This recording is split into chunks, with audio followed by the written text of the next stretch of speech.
Hi, I would like to start off by asking you all a question.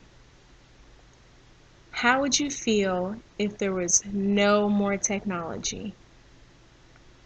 One day you woke up and your cell phone was gone. Your laptop was missing. Your iPad was gone. There was no more Wi-Fi, no more internet. There was no more televisions, no more radios, no music. It was just you and the person sitting next to you, or your animals, or whatever, but there was no more technology. How would that make you feel? I can be the first to say I'd be traumatized. I would be completely traumatized. And this brings me to the point of this entire discussion, which is, how is technology affecting our world in a face-to-face environment?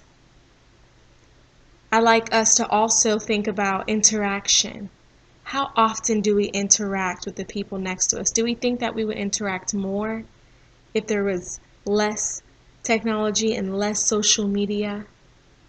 How would our society be different? I want us to think about these things because I've been thinking about these things, and they're really expanding my mind. Okay, so I chose to, sorry, the transition was a bit awkward. I chose to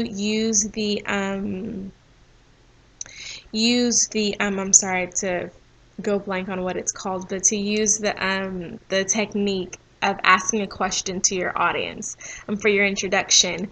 And I find that one the best because it immediately draws your audience in to create an interaction between the two of you. There's an open dialogue, and even if it's a rhetorical question, it gets their mind going to kind of pull them in. Because if you just go on a rampage with facts, it can cause a person to check out mentally, and then you don't even have them engaged. So starting off by asking them the question, and then even giving a bit room to answer and giving your opinion makes the speech a bit more personable and more interactive based, and that's very important in a speech. And you want your audience to be engaged. So even asking a question in the introduction, but also in the middle, because depending on how long a speech is, you want to keep them engaged as well. And always another method is just answering the question yourself, or referencing to, or telling a story. Whenever you can relate to your audience, it kind of brings the guard down a bit and help them to say, hey, I've totally been there. And people love being able to relate in a conversation or a discussion, but also maintaining control of that discussion as well. You don't want to lose control and lose your audience. Next thing you know, you're 10 minutes into a speech. You want to engage them, ask questions, allow for dialogue, but stay in control, and continue moving forward in the direction you'd like to move, so your speech will not drag out too long as well.